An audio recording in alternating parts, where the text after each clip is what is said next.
Entremos a la palabra del Señor, hermanos. Nehemías, el libro de Nehemías, como sabemos, hace ya 2 semanas comenzamos, la semana pasada, perdón, esa es la segunda semana que comenzamos en esta serie, y esa serie se titula 7 decisiones que grandes líderes hacen. 7 decisiones que grandes líderes hacen, y es una serie basada en el libro de Nehemías. El día de hoy vamos a ver la decisión número 2. Ese es el título del mensaje. Decisión número 2.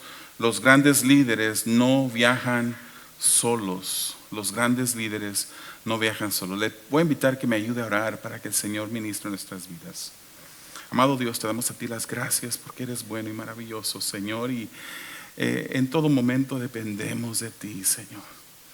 Tú eres ese Dios que nos ha dejado esta maravillosa escritura con principios, instrucciones, mandamientos, diferentes limitaciones, Señor, para nuestro bien y nuestra superación, Señor. Te pedimos, Padre, que por medio de tu palabra en esta mañana tú nos ayudes a aprender, que muevas nuestras mentes, Señor, a analizar lo que en ella está escrito, que muevas nuestros corazones a ser doblegados delante de tu presencia, Señor, de tal modo que al final, Señor, tengamos una intención clara, una dirección clara, Señor, de lo que tú quieres en nuestras vidas y para ellas. Pedimos, Padre, que obra, Señor. Venimos ante ti, Señor, por los méritos de Cristo y en el poder de tu Santo Espíritu, Señor. Pidiéndote que tú hagas, Señor, y hables a este pueblo para el bien de la iglesia, Señor, y para la gloria de tu Hijo Jesús. Amén. Decisión número 2, los grandes líderes no viajan solos, hermanos. ¿Sabía usted que para un padre el tener una hija es muy diferente a tener un hijo? Y dígamelo a mí, yo tengo un varón solamente y tengo 5 hijas.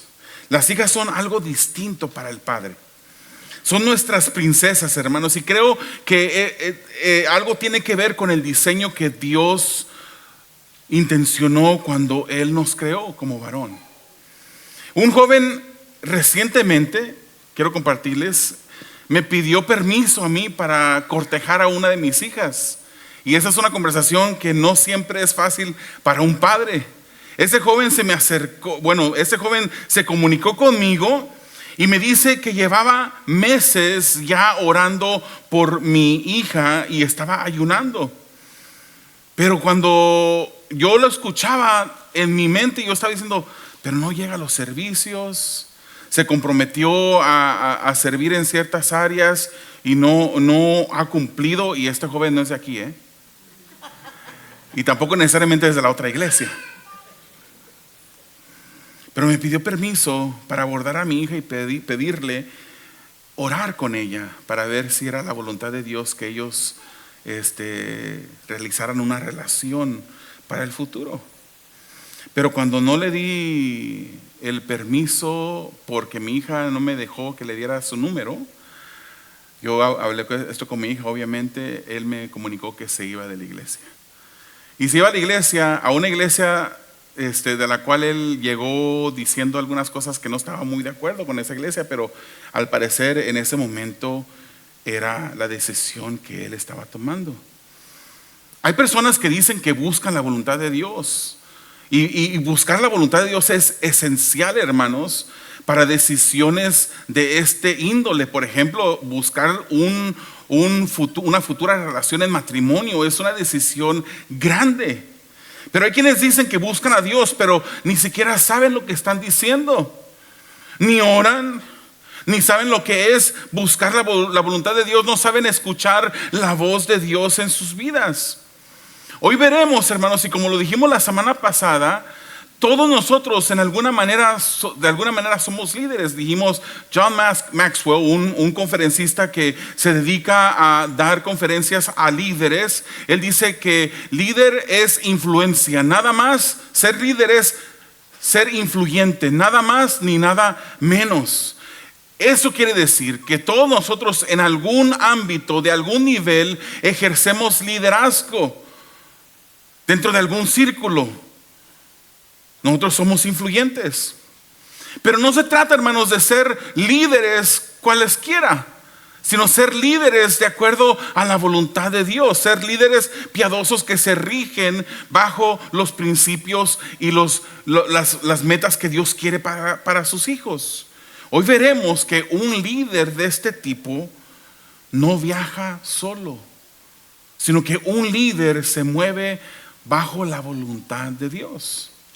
Vamos al primer punto, hermano. Usted tiene su programa ahí con usted. Y el primer punto es: Nehemías no viaja sin dirección de Dios. Leamos los versículos 1 al 4 de Nehemías 2. Un día en el mes de Nisán del año 20 del reinado de Artajerjes, al ofrecerle vino al rey, como él nunca me había visto triste, me preguntó: ¿por qué estás triste? No me parece que estés enfermo, así que debe haber algo que te está causando dolor. Yo sentí mucho miedo y respondí al rey: que viva su majestad para siempre. ¿Cómo no he de estar triste si la ciudad donde están los sepulcros de mis antepasados se halla en ruinas, con sus puertas consumidas por el fuego? ¿Qué quieres que haga?, preguntó el rey. Así que oré al Dios del cielo. Recordemos algunos puntos, hermanos, antes de entrar completamente en lo que está pasando aquí en estos 4 versículos. Recordemos algunos puntos del capítulo 1. Nehemías, hermanos, había recibido una mala noticia. El pueblo que no había sido llevado cautivo estaba en unas condiciones malísimas. Y él había sabido que las murallas de la ciudad estaban derribadas. Y esto fue algo que él supo en el mes, de acuerdo al capítulo 1, en el mes de Quisleu. Y en ese mes, en ese calendario, él comienza a orar. Él estaba en la ciudad de Susa, nos dice el capítulo 1. Y él vivió, y esto pasó en el tiempo del año 20 del rey Artajerjes. El capítulo 1 termina diciendo Nehemías: en aquel tiempo yo era copero del rey. Y esto es un tema, un punto muy específico que lo estamos viendo ahora en el capítulo número 2. Hermanos, comenzando este capítulo, nos encontramos ahora en el mes de ¿qué? En el mes de Nisán. El mes de Nisán, del mismo año del reinado del rey. Se recuerda que dijimos la semana pasada que basado en las costumbres de antes, siempre se calculaba y se usaba el reinado del rey como un metro cronológico. Este era el año 20 del reinado del rey Artajerjes, pero ahora ya era el mes de Nisán. Quisleu, ¿se recuerda qué mes era? Dijimos la semana pasada. Quisleu corresponde al calendario actual entre noviembre y diciembre, por esa área. Ya era el mes de Nisán. Y el mes de Nisán, de acuerdo a nuestro calendario, corresponde a marzo o abril, entre marzo y abril. ¿Cuántos meses habían pasado desde que él había escuchado la mala noticia? 4 meses. Y estos 4 meses él los usó. Dice que de repente cuando escuchó la mala noticia, el capítulo 1 nos dice que se puso a llorar. Fue una tristeza grande que lo envolvió en ese momento cuando él escuchó esa mala noticia que había llegado a él. Pero él se puso a orar. Él llevaba 4 meses orando, pidiendo dirección a Dios. Entendemos esto como un periodo de oración, hermanos. 4 meses, nada cambió, simplemente seguía orando. El pueblo seguía viviendo en gran calamidad y humillación, como nos dice el capítulo 1. Sus murallas seguían derribadas, pero Nehemías seguía orando. ¿Al cuánto tiempo te cansas tú de orar por algo que Dios te ha pedido o que tú le has pedido a Dios? ¿Al cuánto tiempo dices tú: es que Dios no me escucha? Ya Dios se ha cansado de tanta petición mía. Ya Dios está anciano, le dicen el anciano de días. Ya seguramente sus oídos ya no escuchan igual que antes. No, eso no es el caso. Dios ha vivido eternamente. ¿Seguirá viviendo eternamente? Él no tiene principio ni fin, pero Él sigue siendo Dios. Este Nehemías, hermanos, llevaba 4 meses. Hoy en día vivimos en una sociedad que somos, les he dicho, la sociedad del microondas, ¿verdad? Queremos todo rápido. En el momento que levantamos una plegaria, una oración a Dios, queremos que Él nos conteste, queremos que Él nos dé una señal con una nota escrita en las nubes de la respuesta a nuestra petición. Pero Él llevaba 4 meses, seguía orando. Y como copero, hermanos, llegó el momento en que Nehemías ofrece vino al rey, y el rey notó que había una tristeza en él. Y esto, hermanos, era peligroso, porque Nehemías dice: sentí mucho miedo. Cuando el rey notó que yo estaba triste, sentí mucho miedo. Hermanos, ser el copero del rey es una posición de alta confianza y gran honor. Así debe de entenderse. Los coperos eran oficiales de la corte del rey, eran encargados de las bebidas del rey. Aparte de ser una posición de gran confianza y honor, era una posición también muy peligrosa. Si había alguien que estaba atentando en contra de la vida del rey, también la vida del copero corría riesgo. Porque los coperos tenían, ¿sabe qué hacer? Tienen que probar el vino antes de entregárselo al rey. Era una posición muy peligrosa. El copero debía ser de absoluta confianza y también tenía acceso al rey. Hermanos, Nehemías siente miedo porque su tristeza podía causar su muerte, porque el rey podía interpretar su tristeza como un atentado en contra de la vida del mismo rey. Podía mandarlo a matar. Pero inmediatamente Nehemías trata de corregir y dice: que viva su majestad para siempre. Él quería darle confianza al rey, quería hacerle saber que no era nada con respecto al rey. Y el rey le preguntó por su tristeza y Nehemías le comparte lo que estaba pasando. Y el rey ofrece ayudar. Qué bonito, hermanos, que Nehemías haya llegado con una persona que reinaba sobre el imperio más grande del tiempo.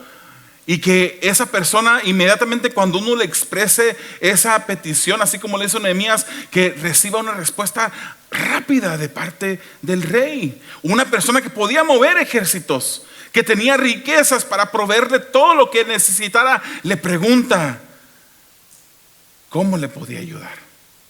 Y cuando le pregunta el rey Artajerjes, la escritura nos dice: así que oré al Dios del cielo. Allí pareciera como que él no había orado, ¿verdad?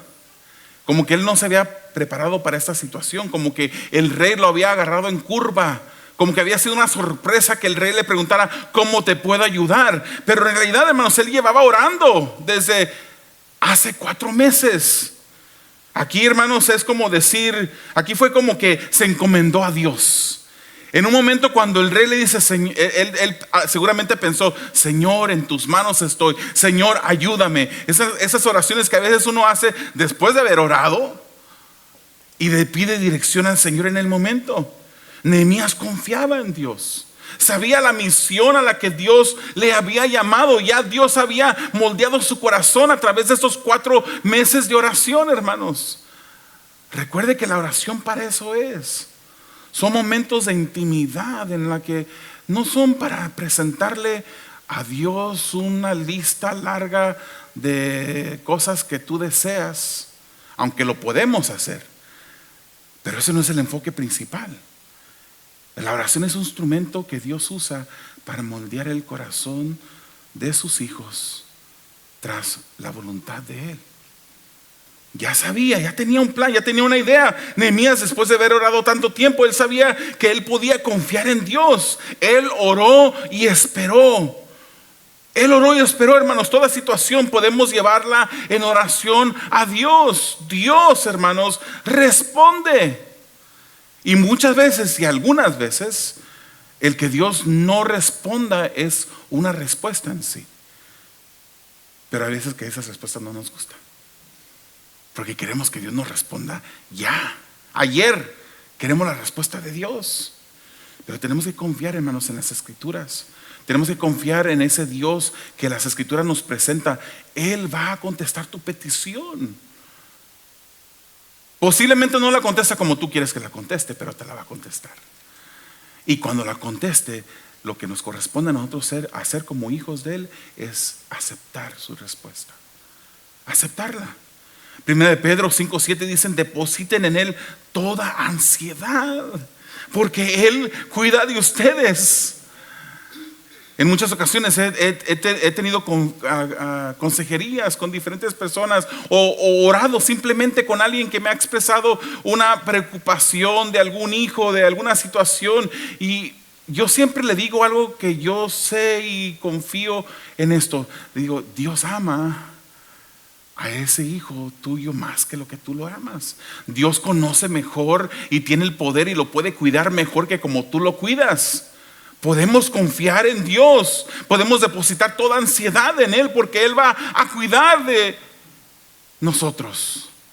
Él escucha nuestras oraciones. Hermanos, así como Nehemías, antes de hacer cualquier cosa, busca la ayuda y el favor de Dios. Y no ores 4 segundos ni 4 minutos, ora lo que sea necesario. Si es necesario orar 4 meses, si es necesario orar 4 años, sigue orando, sigue confiando en Dios, que Él va a contestar. Hoy veremos un líder real, que los líderes no viajan solos, se mueven en la voluntad de Dios. Vamos a leer ahora una parte extensa de el capítulo 2, versículos 5 al 16. Ténganme paciencia un poquito, síganme con su vista en la pantalla. Versículo 5. Y respondí, ¿se recuerda? Le preguntó el rey: ¿cómo te puedo ayudar? Y respondí, dice Nehemías: si a su majestad le parece bien, y si este siervo suyo es digno de su favor, le ruego que me envíe a Judá para reedificar la ciudad donde están los sepulcros de mis antepasados. ¿Cuánto durará tu viaje? ¿Cuándo regresarás?, me preguntó el rey, que tenía a la reina sentada a su lado. En cuanto propuse un plazo, el rey aceptó enviarme. Entonces añadí: si al rey le parece bien, ruego a usted que envíe cartas a los gobernadores del oeste del río Éufrates para que me den vía libre y yo pueda llegar a Judá. Versículo 8. Y por favor ordene a su guardabosques, Asaf, que me dé madera para reparar las puertas de la ciudad que están junto al templo, la muralla de la ciudad y la casa donde he de vivir. El rey accedió a mi petición. Léalo conmigo: porque Dios estaba actuando a mi favor. Cuando me presenté ante los gobernadores del oeste del río Éufrates, entregué las cartas del rey. Además, el rey había ordenado que me escoltaran oficiales del ejército y de la caballería. Pero al oír que alguien había llegado a ayudar a los israelitas, Sanballat el horonita y Tobías el siervo amonita, se disgustaron mucho. 3 días después de haber llegado a Jerusalén, salí de noche acompañado de algunos hombres, pero a ninguno de ellos le conté lo que mi Dios había puesto en mi corazón hacer por Jerusalén. La única bestia que llevábamos era la que yo montaba. Esa noche salí por la puerta del valle hacia la fuente del dragón y la puerta del basurero. Inspeccioné las ruinas de la muralla de Jerusalén y sus puertas consumidas por el fuego. Después me dirigí hacia la puerta de la fuente y el estanque del rey, pero no hallé por dónde pasar con mi cabalgadura. 15. Así que, siendo aún de noche, subí por el arroyo mientras inspeccionaba la muralla. Finalmente regresé y entré por la puerta del valle.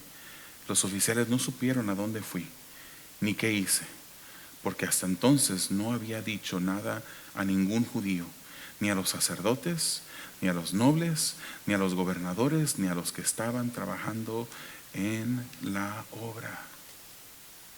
Al momento, hermanos, que el rey ofrece la ayuda a Nehemías, él le presenta el plan. Ya tenía el plan él.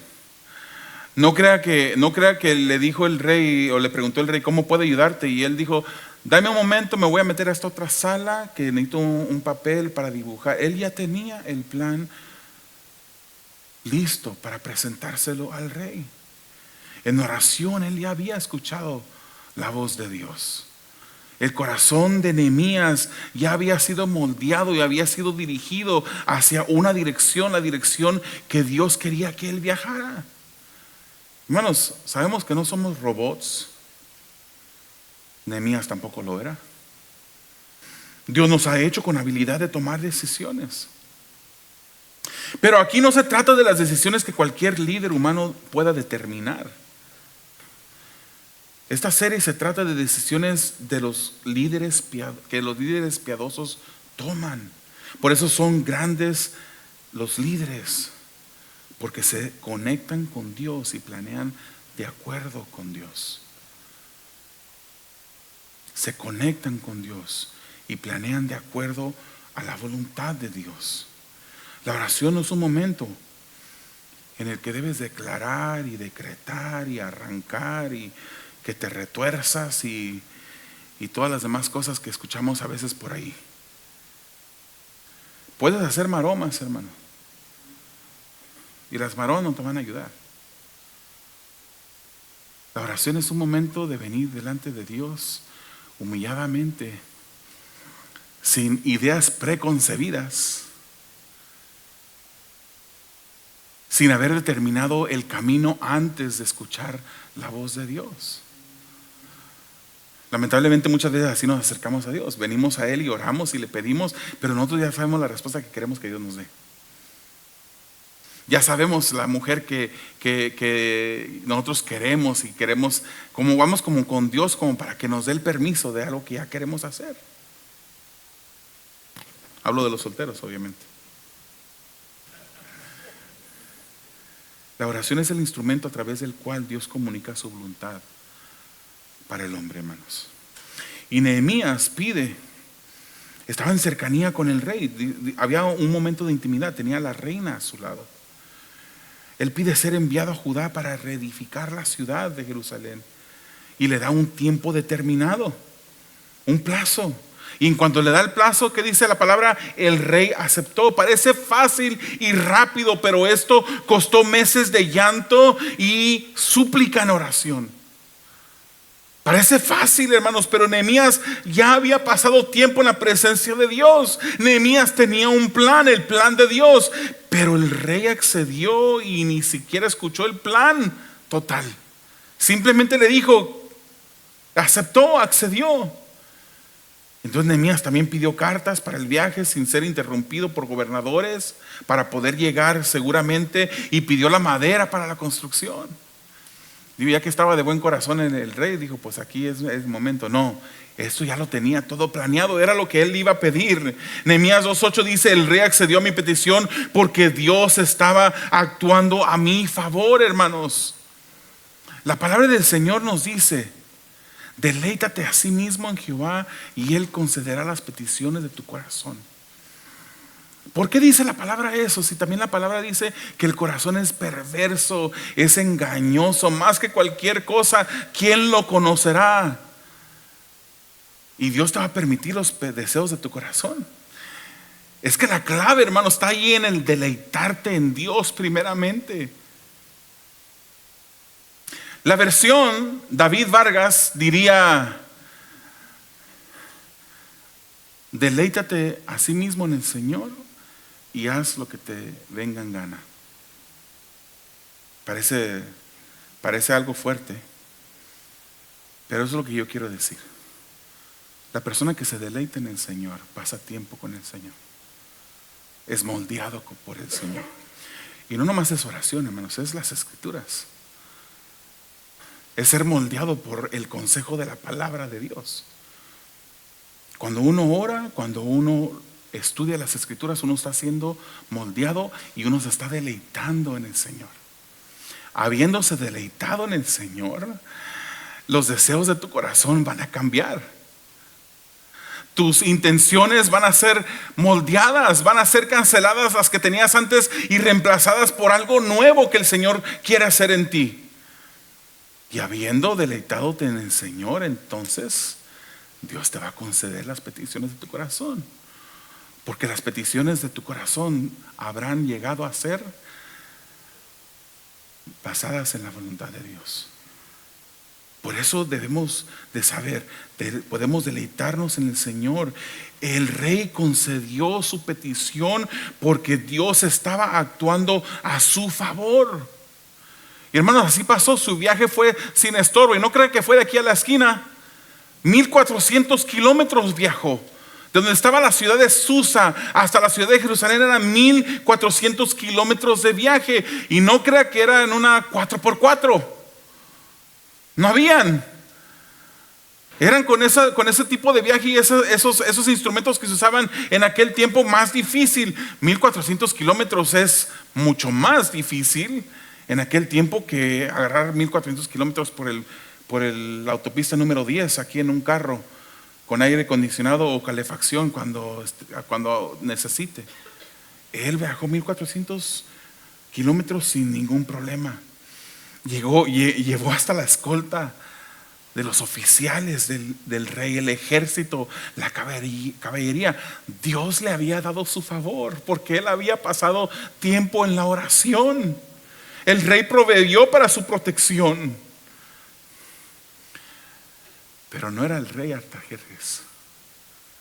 En realidad era el rey de reyes que había suplido esto.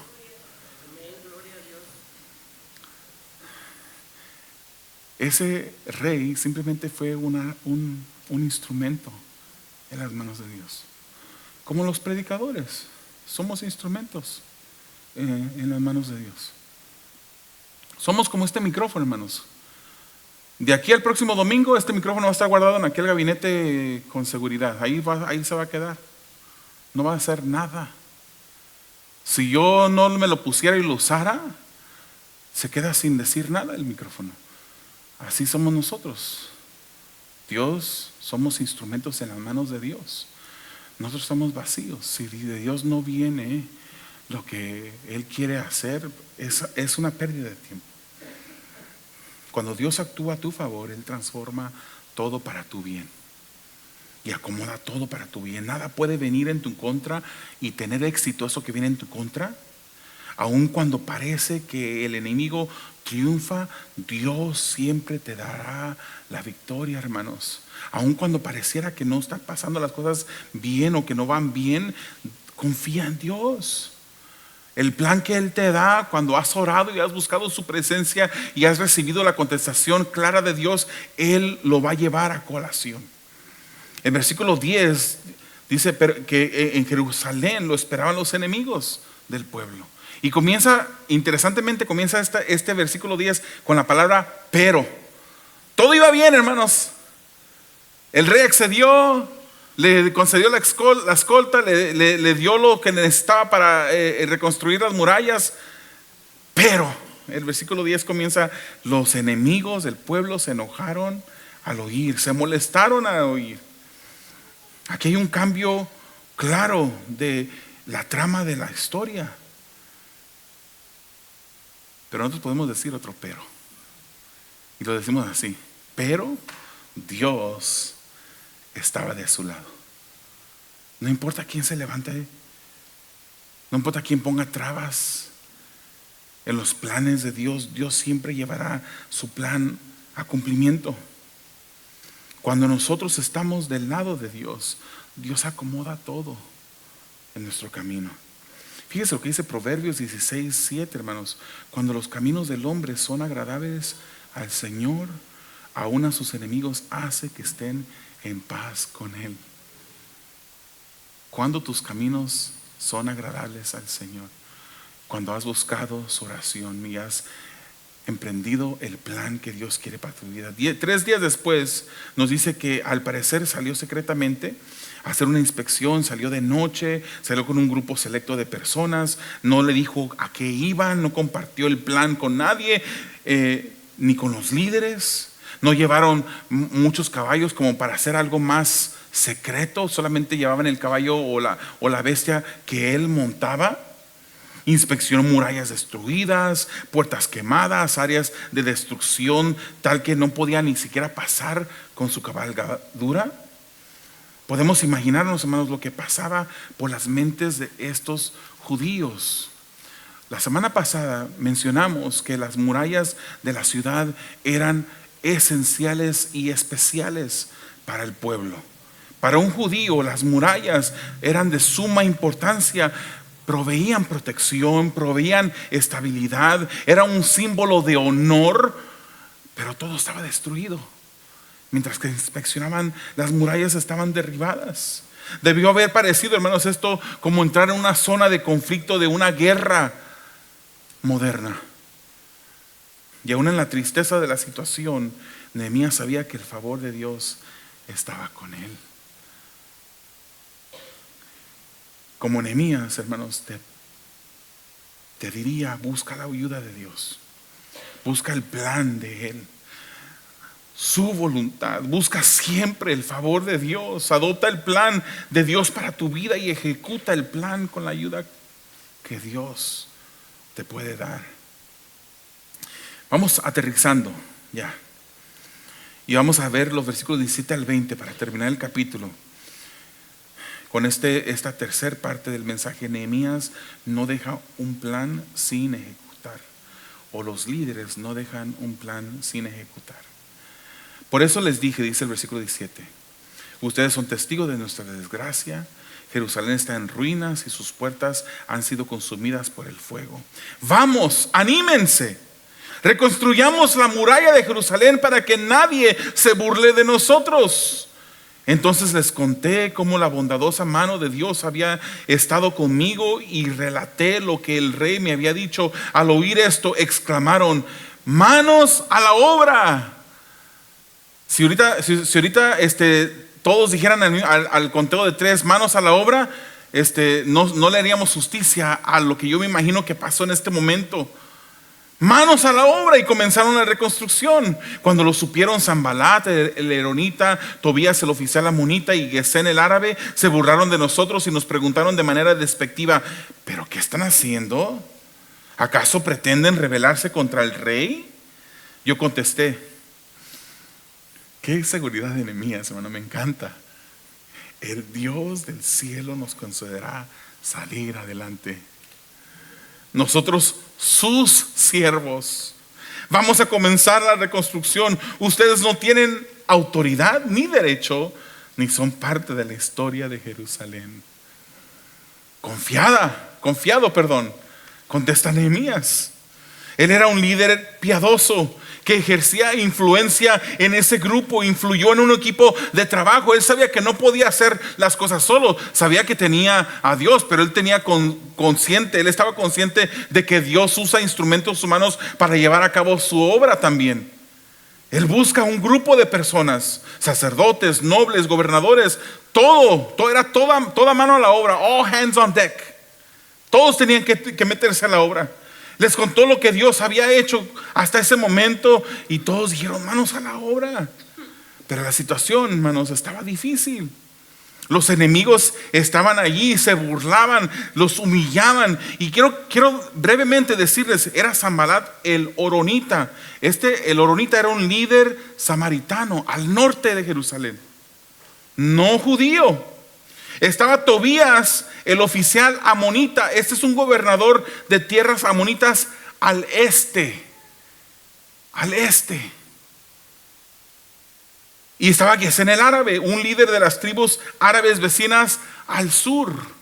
No quiero sobre espiritualizar las escrituras, pero me da la impresión así como que representaban a todas áreas. Usted sabe que al oeste de Jerusalén está el mar, ¿verdad? Y tenían como representación del norte, del este y del sur. Estaban encajonados. Por todos lados tenían con alguien que les opusiera. El pueblo estaba rodeado, estaban como quien dice atrapados en cierta manera. Pero cuando el pueblo de Dios está atrapado, hermanos, o rodeado por todos lados, pueden mirar hacia arriba, de donde viene la ayuda. Me encanta ese salmo, hermanos. Salmo 121, versículos 1 y 2. Levantaré mis ojos a los montes. ¿De dónde vendrá mi ayuda? Se pregunta el salmista, ¿de dónde puede venir mi ayuda? Volteó a los montes, ¿de dónde puede venir? Y al estilo de Pablo, él hace una pregunta al salmista y contesta la pregunta. Y dice, mi ayuda viene del Señor. Y luego lo califica. ¿Cuál Señor? El que hizo los cielos y la tierra.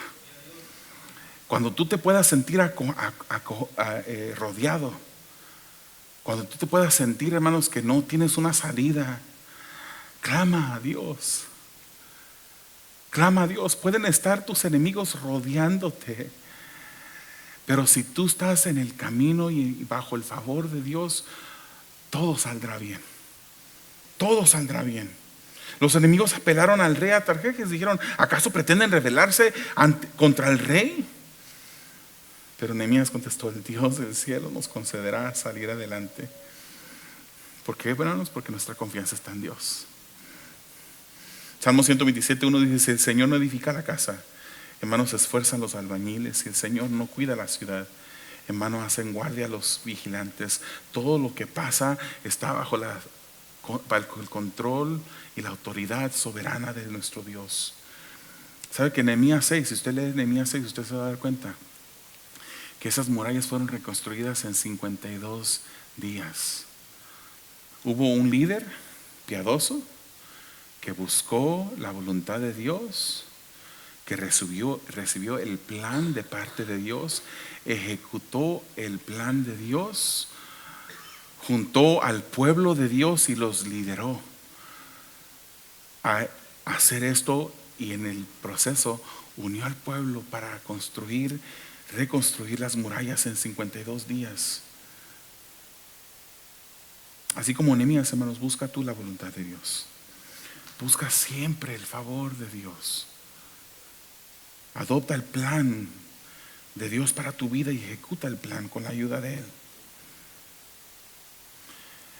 Le damos la gloria al Señor, hermanos, porque así como Nehemías, que era una persona que intercedía, que era un líder, así como Nehemías fue a reconstruir las murallas destruidas de una ciudad,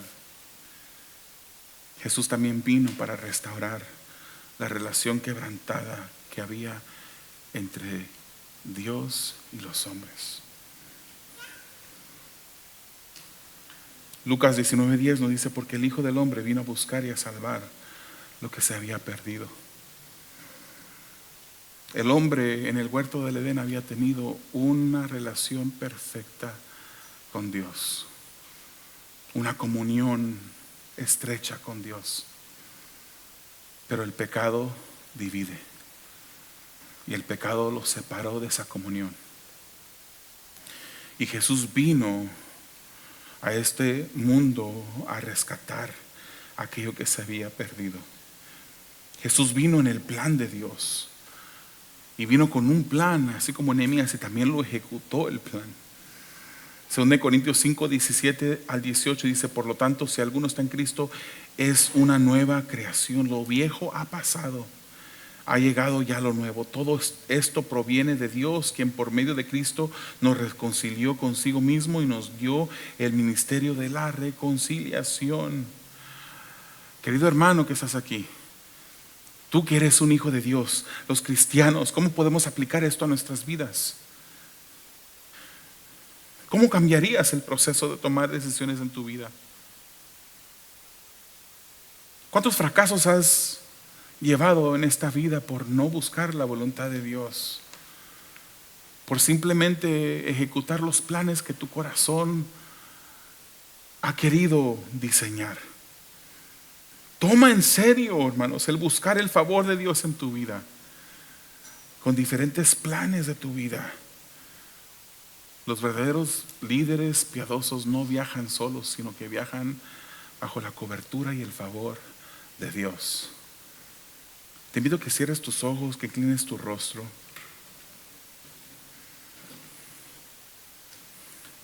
Querido hermano, depende en Dios siempre. Depende en Él. Ora antes de planear, ora cuando planees, ora cuando ejecutes los planes. Y que no sean planes tuyos, que sean planes de Dios. Mientras que los hermanos aquí sentados quizás piden perdón por veces que han tomado decisiones fuera de la voluntad de Dios. Y mientras están ahí en comunión con Dios, pidiéndole su ayuda y su dirección, yo quiero hablarte a ti que eres un amigo. Quizás nos estás visitando el día de hoy, quizás estás viendo en línea. Amigo, los muros de tu vida han sido destruidos y derribados por el pecado que hay en tu vida. Y solamente hay un Salvador, alguien que puede restaurarte esos muros caídos, y ese se llama Jesús. La palabra claramente nos dice que si tú vienes a Jesús en fe, arrepintiendo de tus pecados, tú serás una criatura nueva y tú podrás disfrutar de una vida eterna a su lado, pero es solamente a través de Jesús. No hay otro camino, no hay otra manera. Jesús es el único camino, es la única vida, es la única verdad. Amado Dios, estamos delante de ti, Padre, y te damos gracias por el consejo de tu palabra. Señor, te pedimos que tú nos ayudes a honrarte, que podamos, Señor, ejercer y aplicar lo que hemos aprendido el día de hoy, Señor, que podamos no acelerarnos, Señor, irnos bajo nuestros propios deseos del corazón, sino que podamos en intimidad ser moldeados por la oración, por el estudio de tu palabra, que tú vayas santificando nuestras vidas de tal modo, Señor, que pueda haber un cambio real en nosotros, que la imagen de tu Hijo sea formado cada vez más en nosotros, Señor. Te damos gracias, Padre, en el nombre de Jesús. Amén.